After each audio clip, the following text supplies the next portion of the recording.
Here are all of the strange news articles that you might have missed in the news this week.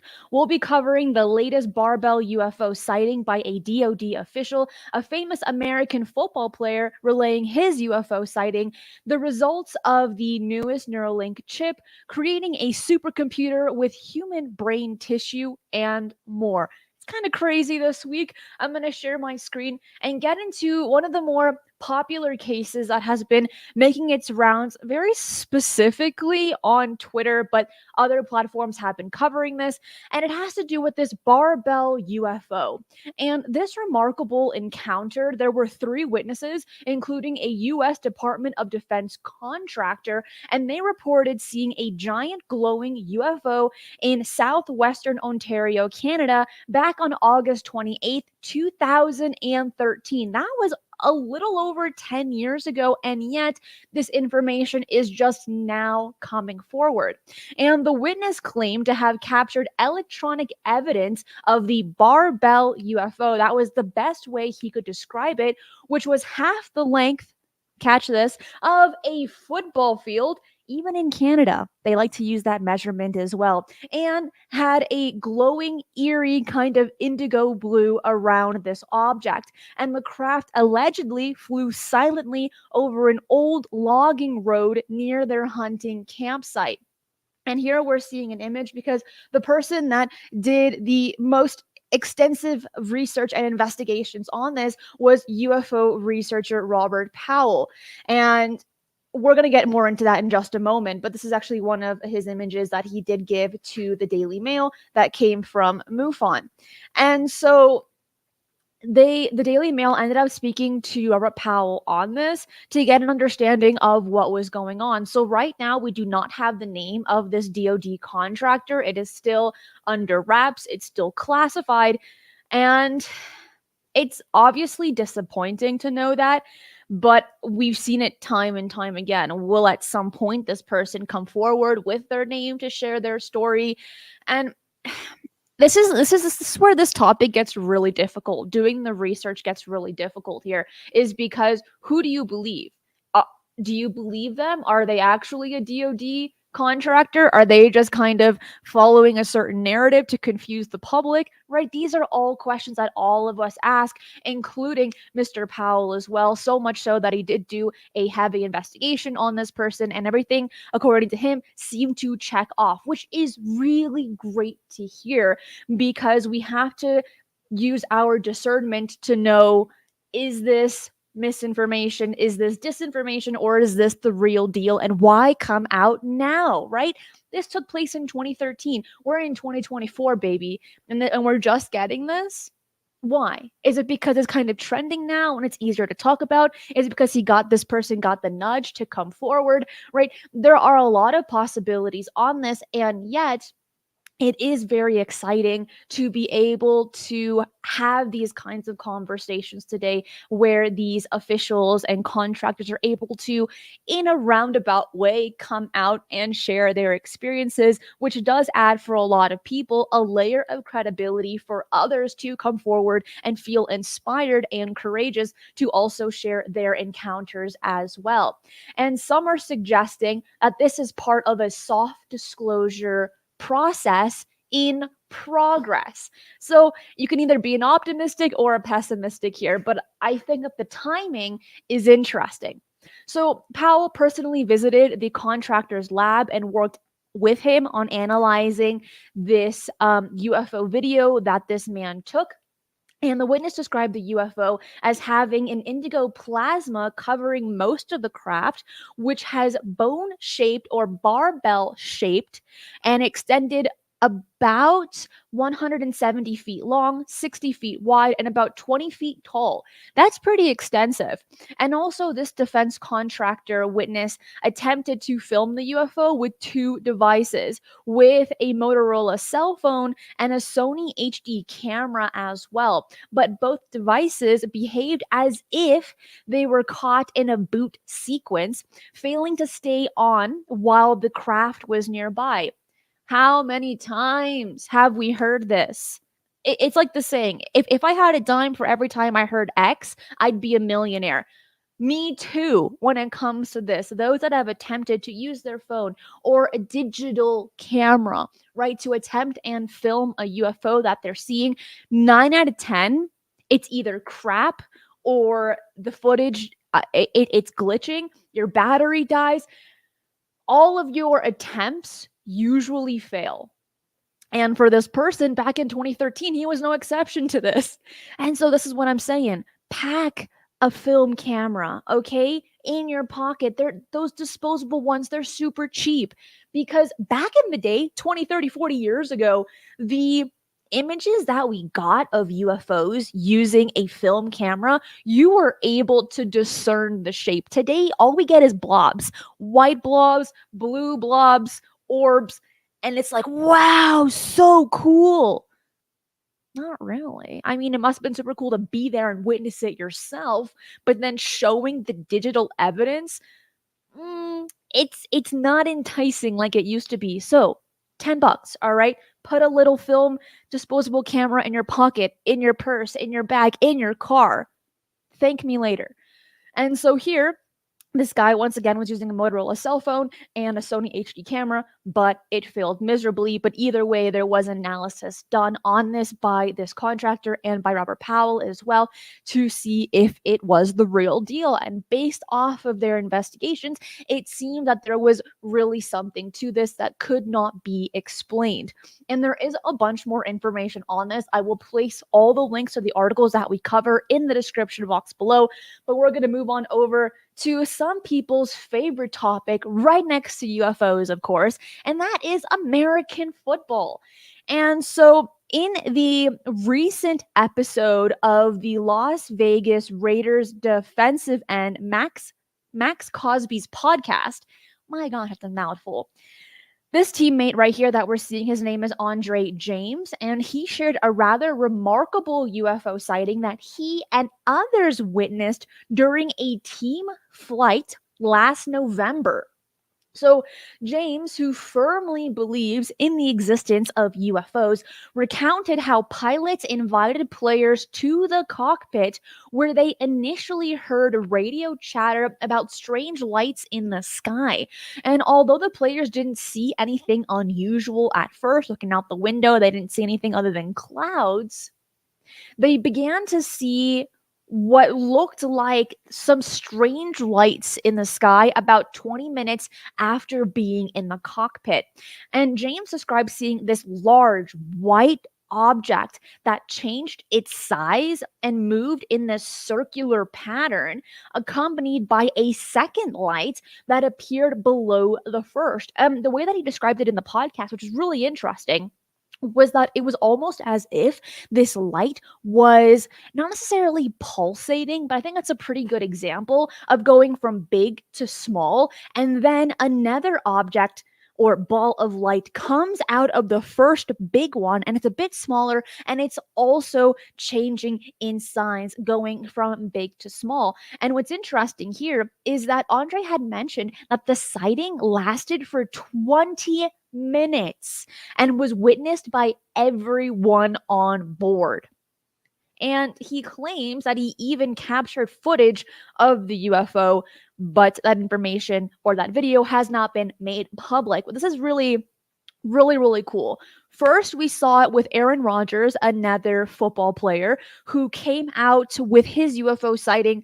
Was it early this year or late last year? It's kind of a blur, but rather recently, he went on his kind of like NFL show podcast.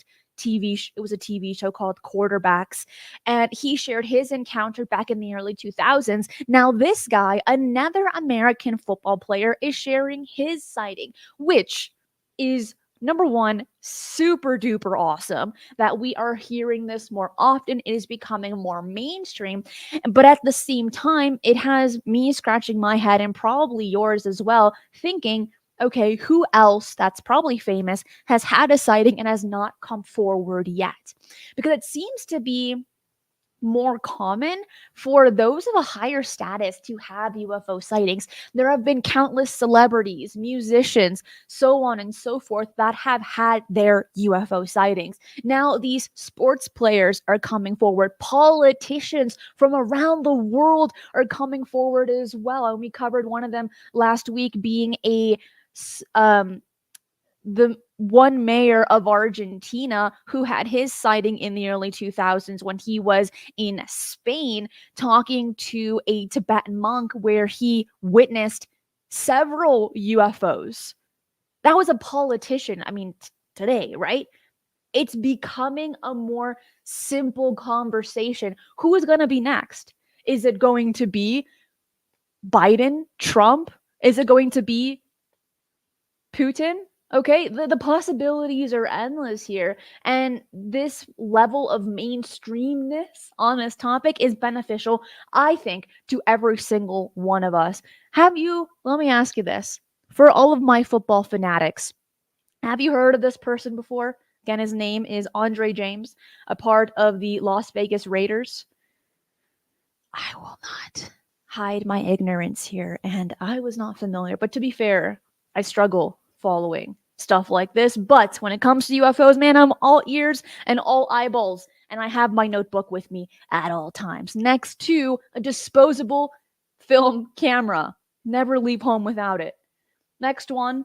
And this one I think is going to be pretty interesting for those that are interested in scientific developments, even human type developments, talking about the Neuralink chip results. So we are aware that a few months ago, Elon Musk was able to get some human test subjects to place the Neuralink within them and see how the process went and the overall results. So let's get into that because Noland, a 30-year-old Arizona resident, paralyzed below the neck since a 2016 swimming incident, became the first person to receive Neuralink's brain computer interface, also known as BCI implant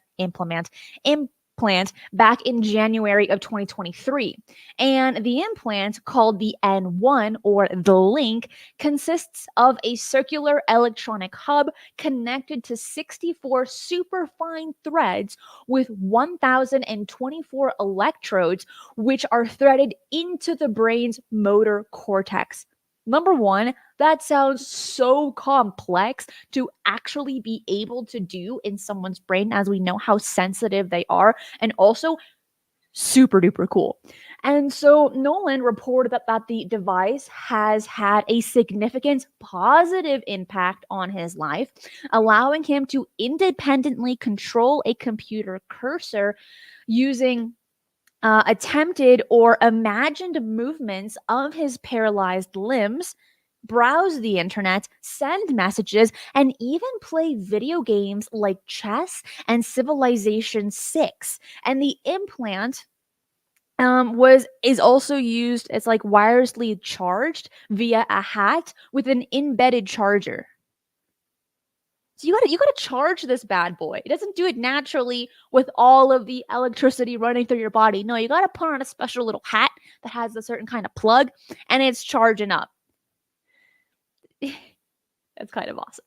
So after about a month since the surgery, Noland experienced a setback with 85% of the implant's threads retracted, causing a significant loss of being able to function properly with the Neuralink chip. And this caused him emotional distress and anxiety about losing the benefits of the technology.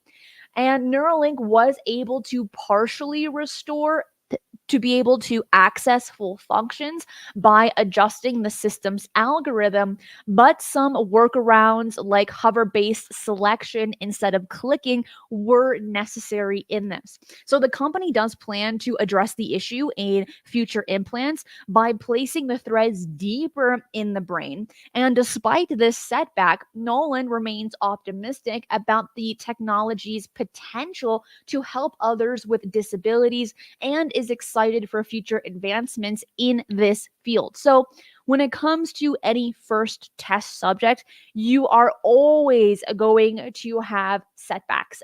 There hasn't been a time that I can at least think of where a piece of technology similar to this it succeeded in its first go. Even though you are testing on a bunch of animals, up until human test subjects, it's still going to require a lot of trial and error. And here, this man Nolan was very lucky, according to himself, to be one of the very first test subjects and to see great access to being able to function with computers within the first month. But of course, it is very disappointing to hear that a month after his surgery, 85% of that functionability kind of stopped.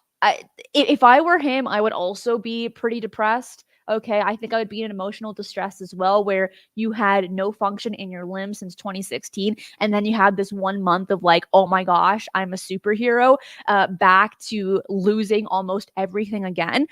I can understand the level of disappointment and stress and depression, like this person here. But like, let me ask you this: for those watching and listening, put it in the live chat, put it in the comments. Also on the podcast, you can put your own comments in as well. And that is, would you want to have a Neuralink chip?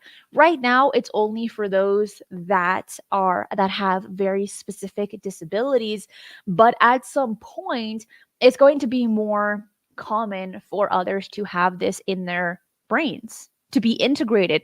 Are we going to turn into cyborgs because of Neuralink chip? Have we already in some ways turned into cyborgs with robotic prosthetics? Are we already heading towards that route, or have we been there for what, a few decades now? Would you put a Neuralink chip in your brain? And if so, why would you? I'm seeing a lot of no's. A lot of no's here.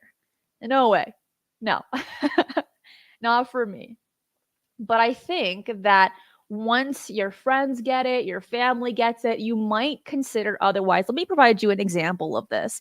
I used to think that those sandals, the Birkenstock sandals, were the ugliest thing on the planet. I'm like, why on earth would anyone wear this and spend $100 on it? They are atrocious looking. And then, this is back in high school, I saw everyone wearing it, right? And I'm like, dude, y'all have no taste in fashion. Neither do I. But I'm like, these are disgusting, right? And then some of my really close friends got them. And I'm like, okay, maybe it's not that bad. And then I got me a pair of like knockoff versions. And I thought, dude, these are actually amazing. And they make my style look kind of sick. I was wrong. I had no style then. I don't have it now. But what I'm getting at here is your environment, your friends, and your family are going to influence you in one way or another. So right now, you might think, I'm never going to get a neurochip. Hell no. 20 years down the line, you might. You might be getting there. And Anderson, thank you so much for that. I really appreciate you supporting the channel. Thank you. All right, getting into our next one, still kind of on the topic of brains, is a human brain computer using brain tissues. And these are the scientists that are looking into this. Can I just say he looks like an evil scientist, like something from Nightmare Before Christmas? Does he not look like that? So we know this is going to be good, because Swedish scientists at the Final Spark, a startup focused on creating solutions with biological neuron networks, have developed the world's first living computer made from human brain tissue. We saw this coming. We knew it was going to happen. We just didn't know when. Baby, it's happening right in front of our eyes. This machine is composed of 16 organoids, or clumps of brain cells grown in a lab. This article is just getting worse and worse as we go along, which send and receive signals through their neurons, acting like circuits. And what sets this living machine apart is its ability to use over 1,000,000 times less energy than current digital processors, making it a potential solution to the rising energy demands of artificial intelligence and data centers. look, we knew it was going to happen, but it's getting a little out of hand here. But at the same time, I'm going to trust someone with this face to get the job done. Now, is it going to be fully on the ball and ethical?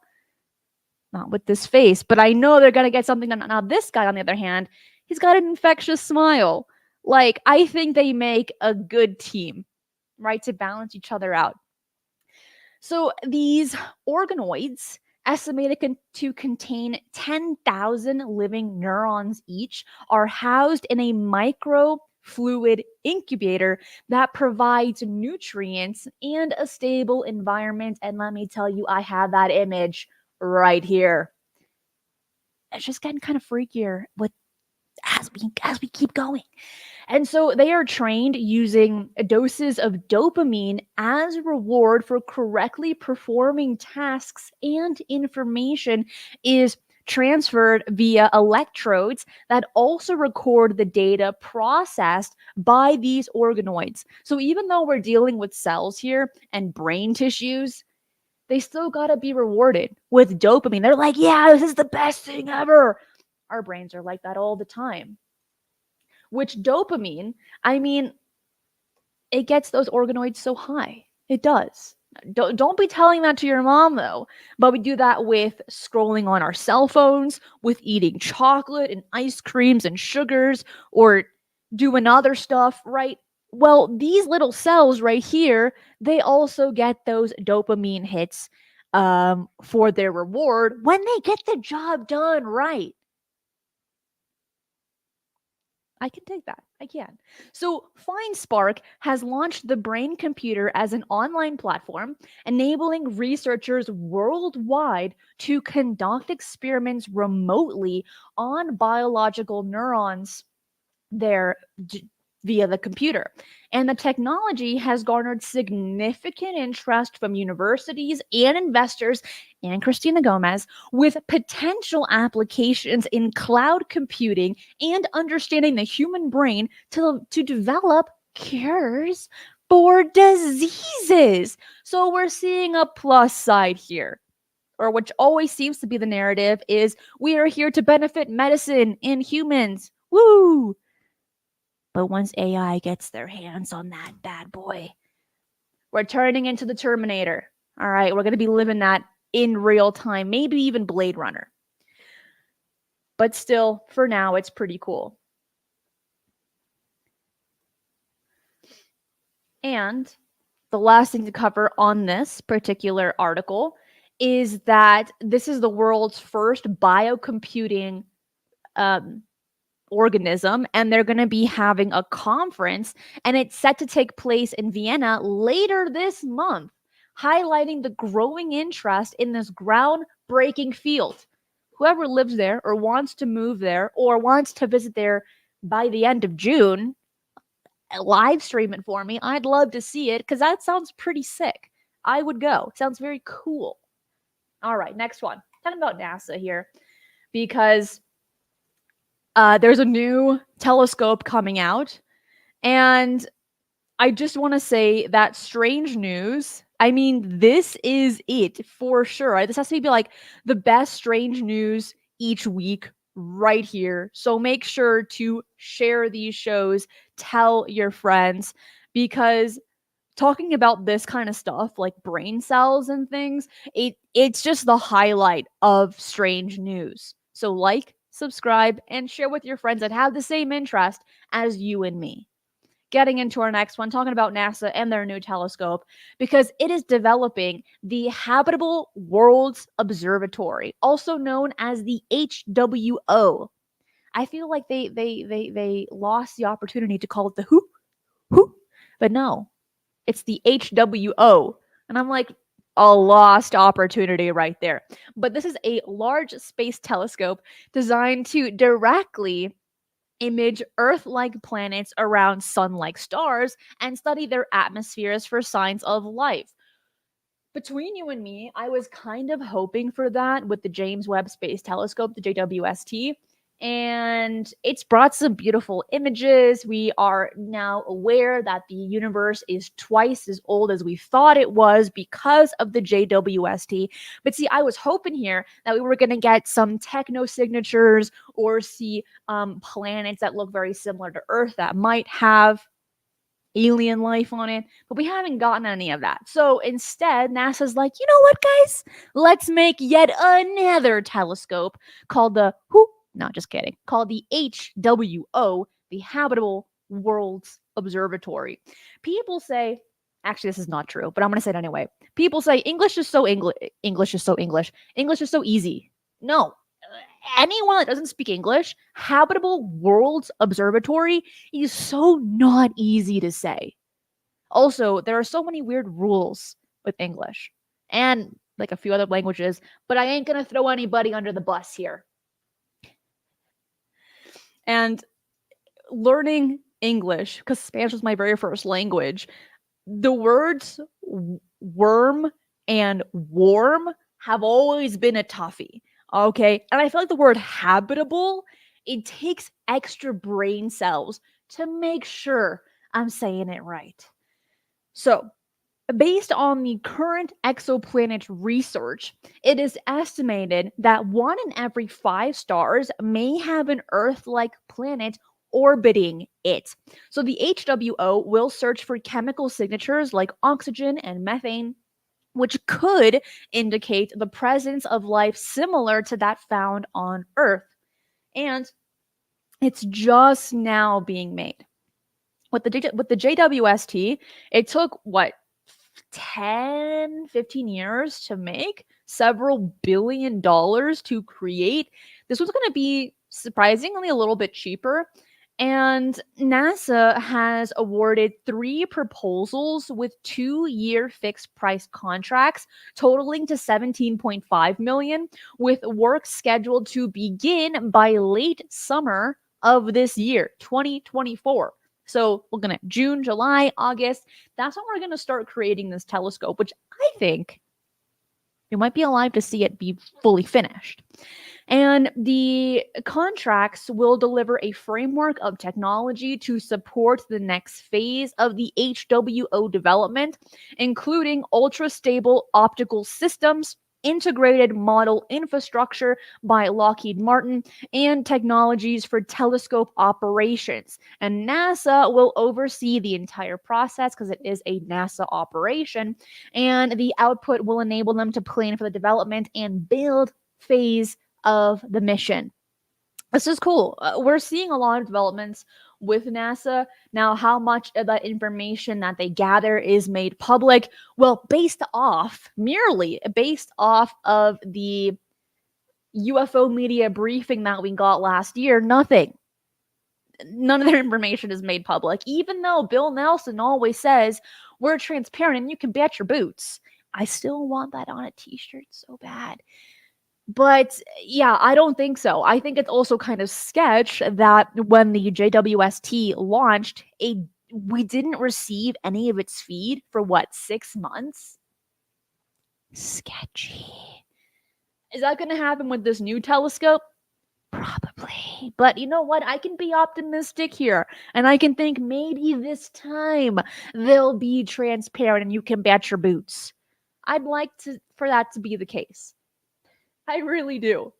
If you're enjoying the show, hit that like button right down below because I got one more for you. And actually, this one's only an honorable mention.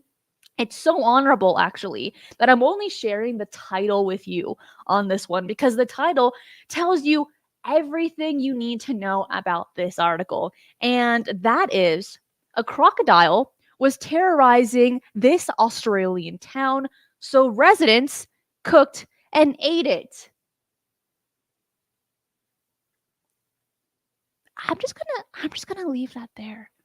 Yeah, I'm just gonna leave that one there.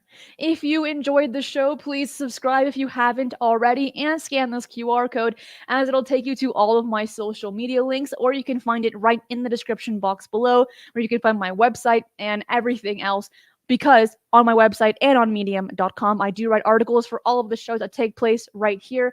And fun fact, I do make music called space ambient music. It's actually called Cosmic Portals. You can find it when you scan this QR code or just type it into YouTube. And I have another channel called Faxophical where I share fun facts with you, and I will get back into it. I want to say thank you to everyone watching this live. Thank you for the super sticker. Thank you for the YouTube members and all of my amazing Patreon and moderators. You know I cannot do the show without you. That is it for today. I will see you next time. Be safe, and remember, keep your eyes on the skies.